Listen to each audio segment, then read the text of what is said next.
subax wanaagsan dhegaystayaal dhammaantiinba kuna soo dhowaada idaacadda subaxnimo ee laanta af soomaaliga ee v o a oo idinka imanaysa washington.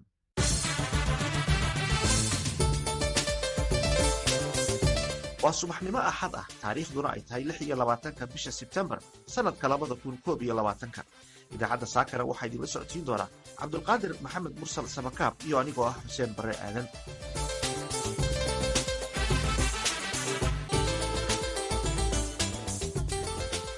aad ku maqli doontaanna waxaa ka mid ah idaacaddeenna saaka dhibaato ka taagan adeega caafimaadka ee degmada qoryooli. isbitaal warkiis ma jiro 7 sana maroyna ra'iisul wasaarihii koowaad yimid iyo cabdiqaadir siidii isbitaalkaan geynay waxbaan ka qabanayaan la yidhi wasiirka imaada isbitaalkaa la geeyaa wax laga qabta male. waxa kale oo aad maqli doontaan ganacsiga magaalada wajeer ee waqooyi bari kenya oo gebi ahaanba xidhan. qodobadaasi iyo warbixinno kala duwan ayaad maqli doontaan. marka horese ku soo dhowaada warkii dunida iyo cabdulqaadir maxamed mursal.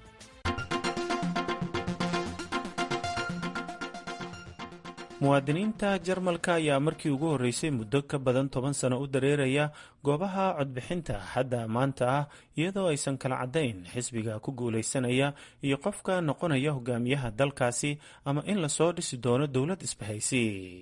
hogaamiyaha jarmalka Angela Merkel ayaa sabtidii ku boorisay shacabka dalkaasi inay codkooda siiyaan ninkay doonayso inuu iyada jegada ka bedelo ee Armin Laschet si ay isula qaabeeyaan mustaqbalka dalkaasi jarmalka iyadoo dadaal ugu jirta inay baritaarto ololihiisa doorashada oo hoos u dhac uu soo wajahay. Laschet oo ka tirsan xisbiga talada haya ee CDU-SCU ayaa isku dayaya inuu ka adkaado ninka hogaaminaya doorashada ee Olaf Scholz oo isagana ka tirsan xisbiga bidixda dhexe ee SPD. Merkel ayaa qorsheynaysa inaysan isku muujinin dadaalka doorashada iyadoo isku diyaarinaysa inay ka baxdo saaxadda siyaasadda 16 sano oo xukunka ay haysay kadib, laakiin waxay is aragtay iyadoo lagu riixayo ololaha doorashada si ay u xoojiso jaalkeeda aan taageerada badan haysan ee Laschet.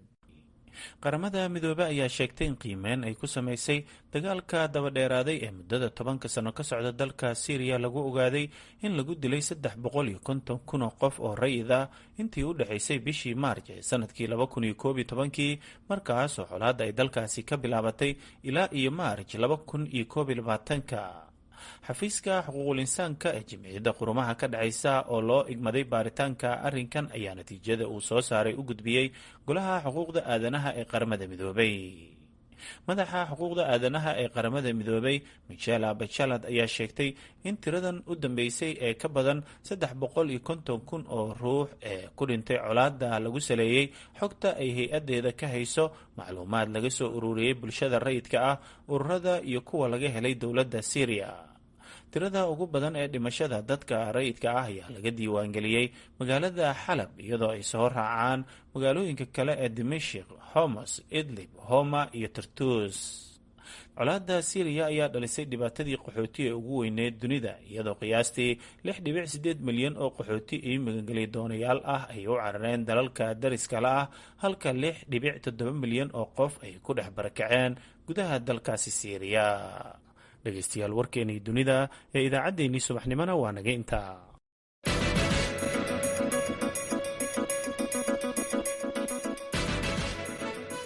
dadweynaha ku dhaqan degmada qoryooli ayaa ka cabanaya adeega caafimaadka oo aad u liita sida uu warbixintan ku faahfaahinayo Mukhtaar Maxamed Catoosh. baahi dhanka caafimaadka ayaa ka jirta degmada qoryooli oo gobolka Shabeellada Hoose ka tirsan, waxaana gaabis ah oo aan shaqaynaynay cisbitaalka guud ee degmada qoryooli iyadoo sidoo kale qoryooli ay ka mid tahay degmooyinka uu saameeyey go'doonka ay geliyeen kooxda al-shabaab. qaar ka mid ah shacabka degmada qoryooli ayaa sheegay in dhibaato xooggan ay ku qabaan horumar la'aanta dhanka caafimaadka ee ka jirta degmada qoryooli. isbitaal warkiis ma jiro 7 sana maroyna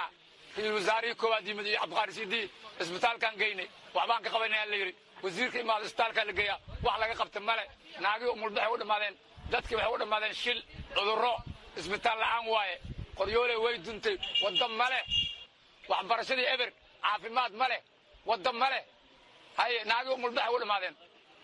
waxaan ka codsanayna waxqabad caafimaadka koow waa caafimaad, waxbarashada afroom iskool hadda la dhisooya, laakiin caafimaad male, cudurro eber, dadkii malaario, tifow, TB, dadki waa dhammaadeen. hadda waxaan codsanayna waxqabadaan rabnaa caafimaadka ugu weyn caafimaadka. guddoomiyaha degmada qoryooley Said Cali Ibrahim ayaa isna caddeeyey cisbitaalka guud ee degmada qoryooley xilligan inuusan haysan dawooyin qalab iyo dhakhaatiir ku filan. wallaahi degmada qoryooley marka aan ka hadlayno gobolada marka laga hadlaayo 12 gobol Soomaaliya markay tahay gobolka Hiiraan abas isbitaal ahaan kaas anaga weyn labada isbitaal waxaa dhisay dawladda Talyaaniga marka hore noogu deeqday xilligii hore hadda isbitaalkiina guud degmada qoryooley ma shaqeeyo si raban ma loo shaqeeyo waayo ma shaqeeyo marka kullee waa in qalabkiisii uu dhammaystiran yahay saaladii wax kasta oo isbitaal laga rabay inuu yaala alraa markaasaan dhihi karnaa waa shaqeeya isbitaalka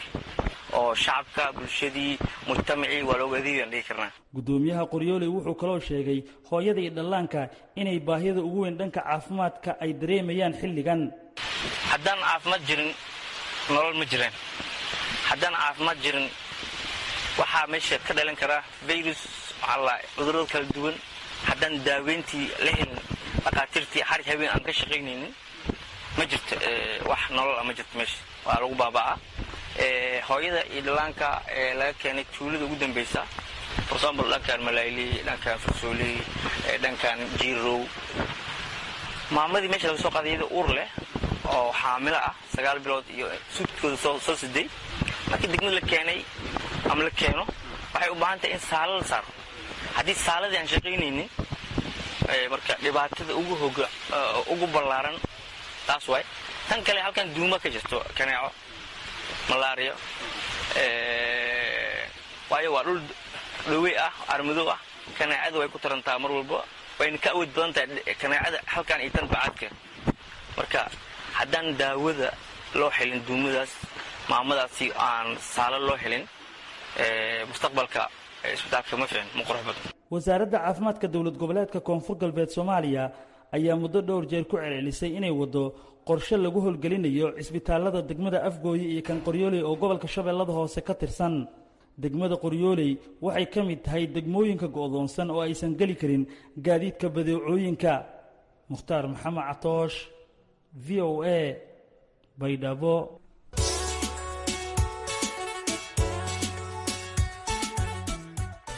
wararka ka imaanaya magaalada Wajeer ee gobolka waqooyi bari ee Kenya ayaa sheegaya in labadii maalmood ee lasoo dhaafay ay xirnaayeen dhammaan suuqyada magaaladaasi.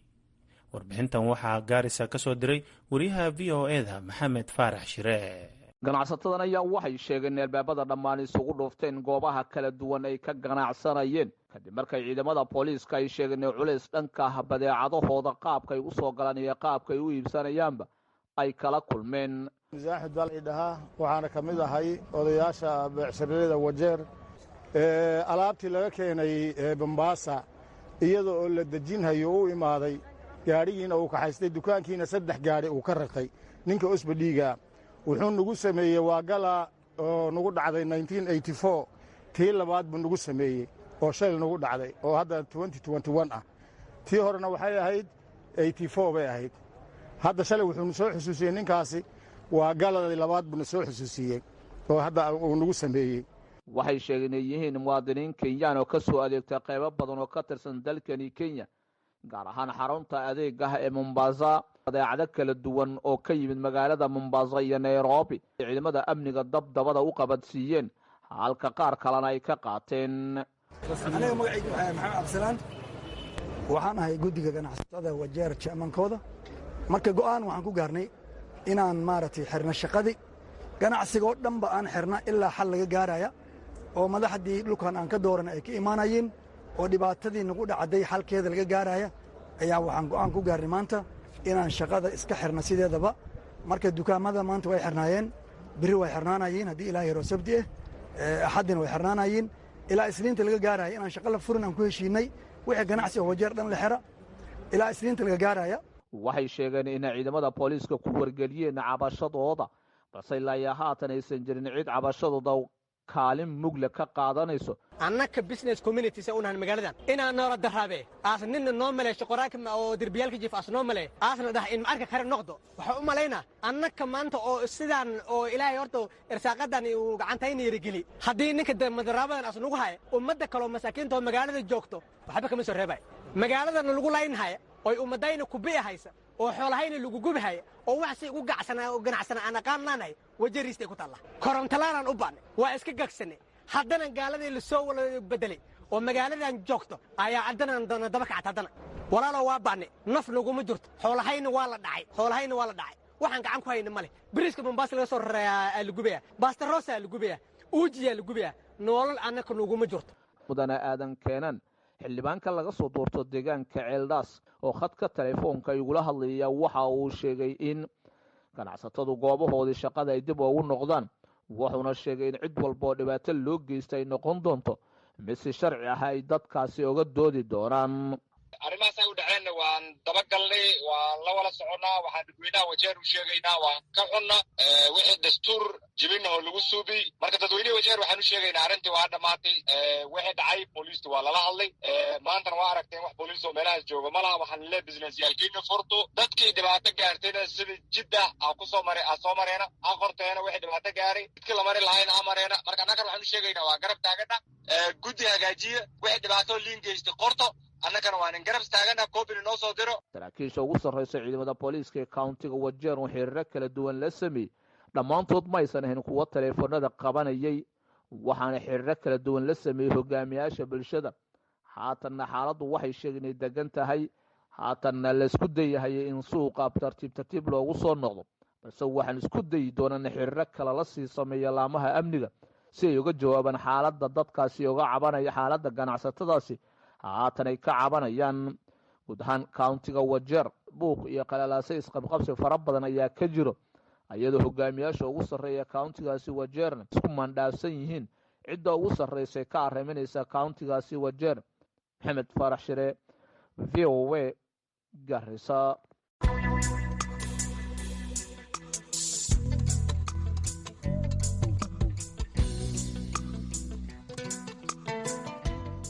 qaxootiga ku jira xeryaha dhadhaab ee dalka Kenya ayaa ka cabanaya qorshaha ay shaacisay hay-adda cuntada adduunka ee WFP ee ah in ay jarayso raashinka gargaarka ah ee ay siin jirtay qaxootiga ku jira xeryaha dhadhaab iyo Kakumo. Warbixintan waxaa xeryaha qaxootiga ee dhadhaab ka soo diray wariyaha VOA-da Axmed Nuur Maxamed Cabdullaahi Yogol. qaxootiyada ku jira xerooyinkan qaxootiga ee dhadhaab ayaa waxay walaac fara badan oo dhanka nolosha ay ka muujiyeen hadalkan ka soo yeeray hay-adda WFP ee ku saabsan in ay jartay raashinkii gargaarka ay siin jirtay qaxootiyada ku jira xerooyinkan qaxootiga ee dhadhaab Kakuma iyo weliba sidoo kale Kulabay. hay-adda WFP ayaa arrintan ku sheegtay dhaqaale la'aan soo wajahday iyadoo dadka qaxootiga ay sheegeen inaysan horaanba raashin badan aysan qaadan jirin islamarkaana muddooyinkii ugu dambaysay marka ka dambaysa la jarayay raashinkii gargaarka ee ku tiirsanaa islamarkaana ay ahayd isha keliya ee ay ku tiirsanaayeen markii loo eego dhanka nolosha qaxootiyada ku jira xerooyinkan qaxootiga ee dhadhaab. waxay VOA u sheegeen haddii arrintan ay dhawowdo in macluul fara badan ay ka dhalanayso islamarkaana nolosha qaxootiga muddooyinkii u dambaysay aad u liidatay ay ka sii darayso. qaar ka mid a guddiga xerooyinka iyo sidoo kale qaar ka mid a dadka qaxootiga oo la hadlay VOA ayaa waxay sheegeen arrintan in walaac fara badan ay ku abuurtay islamarkaana ay ka cabsi qabaan in macluul arrintan ay ka dhalato. magacaygu waa Cabdullaahi xaaji aadan waxaan ahay mid ka mid a hogaamiyaasha xerada qaxootiga ifo haddaan ka hadlo arrintan WFP ee ku saabsan dhimitaanka raashinka xeryaha qaxootiga dhadhaab runtii waa arrin aad noo saamaynaysa arrin ma aragna anfacaysana ma aha waxay u eg tahay markan xeryaha qaxootiyada dhadhaab ha lagu kala tago taasoo cad weeyaan marka waxaa imanaysa macluul baa imanaysa barakac baa imanaya deganaanshinyala'aan baa imanaysa inaan marka meeshii kale aan nafta bidno inaan u maaragtay qaxna unbay dantu kalifaysa waxaan ka codsanayaa hay-addan WFP inay raadiso dhaqaale inay raashinka sidiisii ku soo celiso hadday taasi dhici weydo annagu aan ka qaxooti ahaan waxaan u fasiranaynaa in si siloon oo kaamka lagu xidhahaya ay WFP waxaa weeye ood wada ogsoontihiin horay markii horeba raashinka horaa loo jaray raashin nagu filan lama qaadanayna haddii haddana intii yarta ahayd la sii gooyo waxaa ka dhalanaysa macaluul nafaqadarro carruuraha iyo dadka waayeelka xaggooda ah taas ayaa xaqiiqo noqonaysa waxaanu codsanaynaa in raashinka ma aragtay sidiisi loo daayo. magacay waan Istixa Maxamed aan waxaan kamid ahay xerada ifo liidaskeedan kamid ahay maxay tahay waxaan ka hadlayaa WFP raashinka waxaan maqlay in WFP raashinka ay dhintay hadintay markii horeba maxay tahay wax yaraan qaadanayn oo maxay tahay 2 bilood wiliba lagu qadaay baahiduna way badan tahay haddana hadii la sii dhimo wallahi dadku macluul bay dhamaanayaan maxay tahay dadka meel wax ka soo galeysana ma laho cid oo maqan ma jirto UNHCR hay'adahaas hoos joogo maxay tahay hadii hay'adiina ay WFP raashinka dhintay wallahi macluul baa loo dhiman dadku baahi un bay dhiman markii hore taa raashin fiican oo quman lama siin jirin 2 bilood ayaa lagu qadaay 2 biloodna ka iyadoo 2 bilood bil ahaan la gaarin baa ay dhamaanayeen haddana markay 2 bilood maxay tahay ay dhamaan dadku ama way tugsanayeen ama meedhar bay soo dhaqayeen meelahaas aadeen wala xamaal jir haddana corona ay maaday wax iscaawinaya ma laha wax xusu qabanayna ma jiraan raashinka waxaan ka codsanaa duweynaha maxay tahay WFP la soo caawiyo si fay dadka qaxoontiga ah waxa jirta xitaa hooyooyin uur leh oo maxay tahay xaamila hadda marka raashinkii la gooyana WFP ay gooysa raashinkii waxa ka dhigan tahay maxay tahay qaxoontiga inuu hoos u dhac ku imaaday oo la leeyahay iska guurado dadban waay meelan aadna ma garanayno qaxoontiguna Soomaaliya ogtiin xaaladeeda magacayga waxa la yiraahdaa Alxadar Cabdikariim WFP raashinka ay jirtay yani oo qaxootiga xageeda ku saabsan ah waxaan ka codsanaynaa macnaha hadii yani loo fiiriyo dhaqaalaha marka hore asoo iska hooseeyay hadii haddana la sii jaro dad fara badan oo ku tiirsanaa baa jiray oo ayaga la'aanteeda maartaan ahaan karin marka waxaan codsanaynaa WFP aan ka codsanaynaa marka hore iyadoo macnaha raashinka la qaadanaa oo yaraa haddana hadii la sii jaro inteere dad badan baa macnaha may qad ka baxayo marka saa darteed waxaan codsanaynaa WFP inay macnaha sida hore wax u wadayna dib ugu soo celiso marka maxaa ka dhalan karaa raashinkan ay WFP ay shaaca ka qaada inay jartay xiriyaha dhadhaab waxaa ka dhalan karo sida macluul fara badan dadka isku tawar maahan dad waayeela ku jiro dad iska tawar yara ku jiro haddana wax walba ka dhalan karo macluultaana ugu badan wax ka dhalanayo hatta waxbarashada qofka bini'aadamka maartu iskaga tagay hadiisan macnaha wuxuu caloosh ku ridaysan haysan aniga waxaan ahay shaqaanteeda qof macnaha oo caruur leh xaasna leh hadii yani raashinka maanta WFP ay jarto waxa xaqiiqo ah macnaheedu in waxyaalo fara badan oo nafsadeeda xitaa ku tiirsanayeen ay meesha ka baxayaan marka shacabka qaxootiga ma kamid ah aniga waxaan jeclaan lahaa WFP macnaha hawsha ay wadayna dib ugu laabato si macnaha nolosha qaxootiga dib ugu soo laabato hadalkan ka soo yiri hay'adda WFP ayaa wuxuu ku soo aaday xilli isbuucan ay booqasho ku timid xerooyinkan qaxootiga ee dhadhaab wakiilka hay'adda WFP u fadhisa dalkan Kenya Lauren Landis iyadoo la socotay deeq-bixiyaal isla markaana ay u kuurgalayeen xaaladaha qaxootiyada waxay sidoo kale ay la kulmeen qaar ka mid ah dadka qaxootiga oo ka xal wareysteen noloshooda maaha markii ugu horeysay oo hay'adda WFP ay sheegtay in ay jirtay raashinkii gargaarka ay siin jirtay qaxootiyada ku jira xeryahan dhadhaab iyadoo sanadii hore xiliyadan oo kale ay hay'adda WFP sidan si la mid ah ay u jartay raashinkii gargaarka ay dadka qaxootiga ay siin jirtay Axmed Nur Maxamed Cabdullaahi iyo Gol VOA xeryaha qaxootiga ee dhadhaab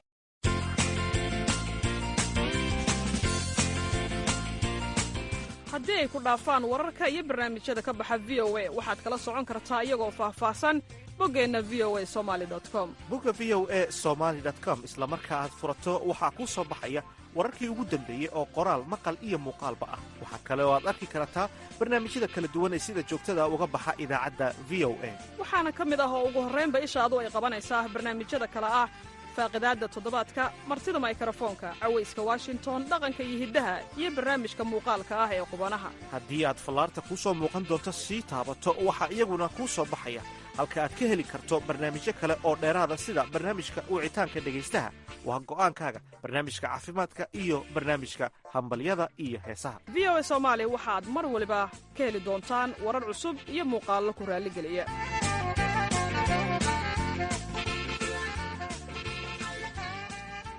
tirada ugu badan ee xanuunka COVID-19 uu soo ridanayo ee gobolka Victoria ee dalka Australia ayaa la sheegay inay u badan yihiin dadka muslimiinta ah haddaba hogaamiyaasha muslimiinta ee gobolka Victoria ayaa arrinkaasi u kuurgalay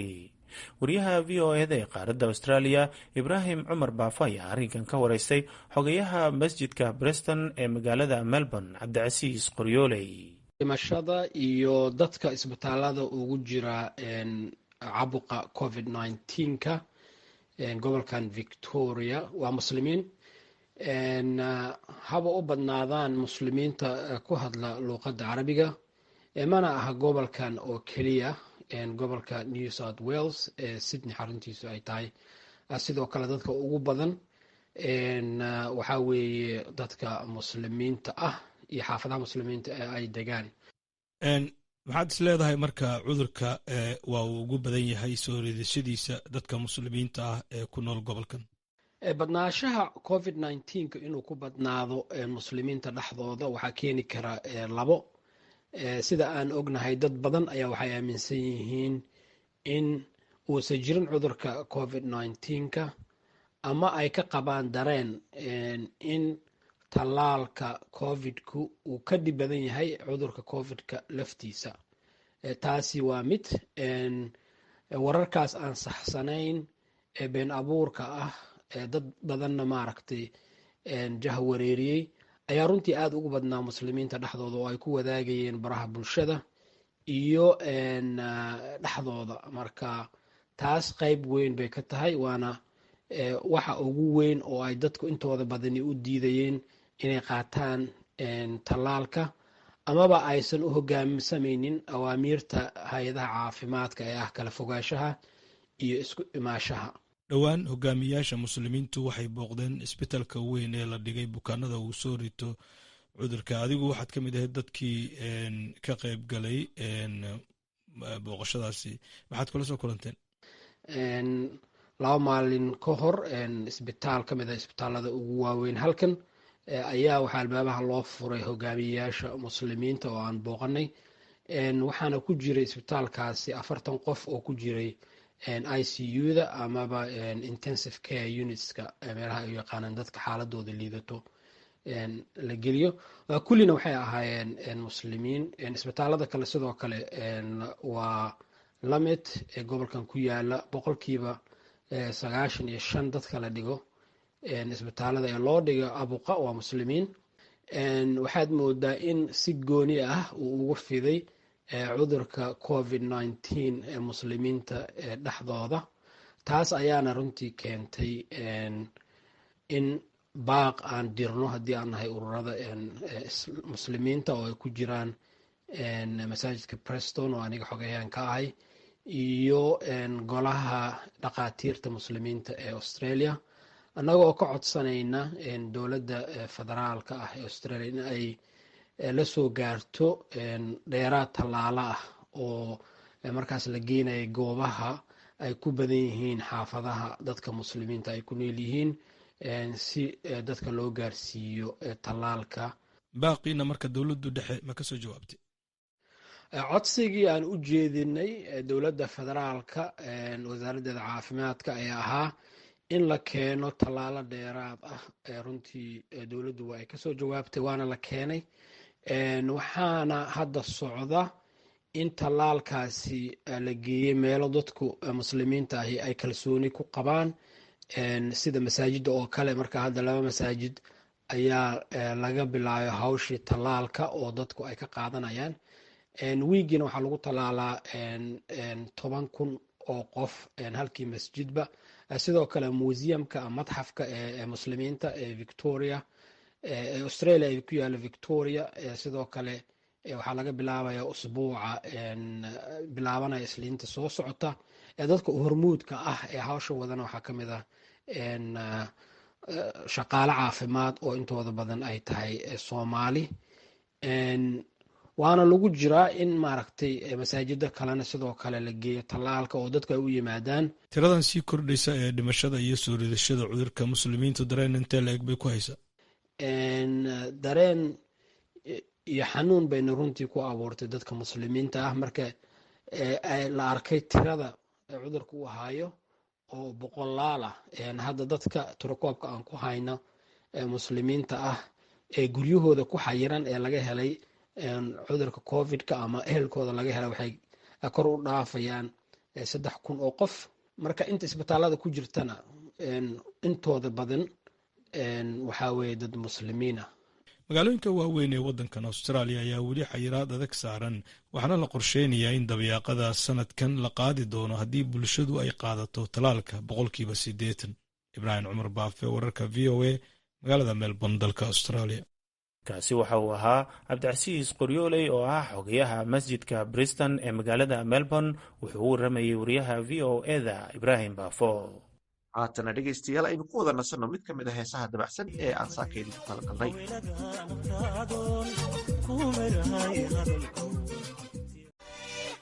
subax wanaagsan dhegaystayaal dhammaantiinba kuna soo dhowaada idaacadda subaxnimo ee laanta af soomaaliga ee v o a oo idinka imanaysa washington.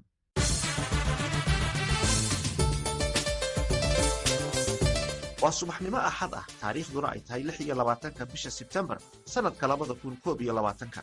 idaacadda saakara waxaa idinla socodsiin doonaa cabdulqaadir maxamed mursal samakaab iyo anigoo ah xuseen barre aadan.